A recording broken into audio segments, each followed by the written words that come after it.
ঈদুল আজহা সামনে রেখে সাভারের চামড়া শিল্পনগরীতে বাড়ছে বর্জ্যের চাপ। প্রতিদিন 14 থেকে 18,000 সিপিএম বর্জ্য পরিশোধনের সক্ষমতা থাকলেও ঈদে তা বেড়ে প্রায় 45,000-এ পৌঁছায়। এতে সিএটিপির কার্যক্রমে চাপ এবং বিঘ্নের আশঙ্কা তৈরি হচ্ছে। দর্শক, এ বিষয়ে আরও খবর জানাতে সাভারের হেমায়েতপুরের চামড়া শিল্পনগরী থেকে সরাসরি যুক্ত হচ্ছেন সহকর্মী সাদ্দাম হোসেন। সাদ্দাম, কুরবানি ঈদকে সামনে রেখে চামড়া শিল্পনগরের বর্জ্য ব্যবস্থাপনার কোনো আপডেট আছে কিনা আপনার কাছে?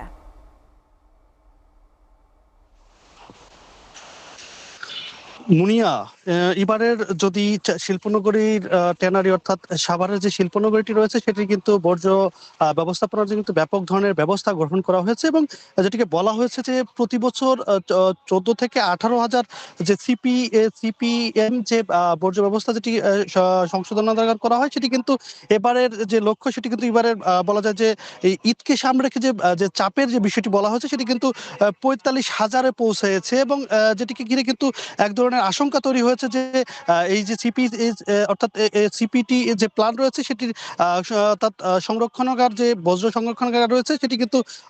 এটি এক ধরনের চাপ বাড়বে বলে আমরা জানতে পেরেছি এবং তবে এখানকার অর্থাৎ ট্যানারি থেকে কিন্তু ব্যাপক ধরনের নিরাপত্তার ব্যবস্থা গ্রহণ করা হয়েছে এবং বলা হয়েছে যে এবারের যে লক্ষ্য রয়েছে সেটি কিন্তু তারা তাদের যে সিপিটি যে প্ল্যান রয়েছে সেটি কিন্তু কার্যকর করা হবে এবং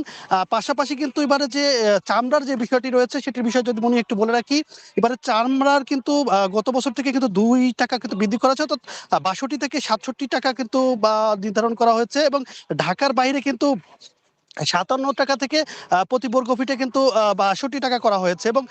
সব মিলে যদি বলা যায় যে এবারের খাসির যে চামড়াটি রয়েছে সেটি কে কিন্তু 25 থেকে 30 টাকা করা হয়েছে প্রতি বর্গ ফিট এবং ঢাকার বাইরে 22 টাকা থেকে 25 টাকা করা হয়েছে এবং বকরির যেটি বিষয়টা রয়েছে সেটি কিন্তু 20 টাকা থেকে 22 টাকা পর্যন্ত করা হয়েছে এবং পাশাপাশি এবারের যে এবার লবণের ব্যবস্থা যদি বলা হয় যে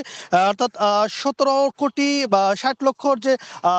অর্থাৎ লবণ সেটি কিন্তু সরকারি মূল্যে দেওয়া হবে এবং সব মিলিয়ে গত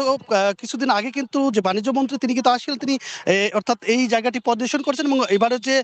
আশঙ্কা সেটি কিন্তু বড় ধরনের বর্জ্য যে ব্যবস্থাপনা সেটি কিন্তু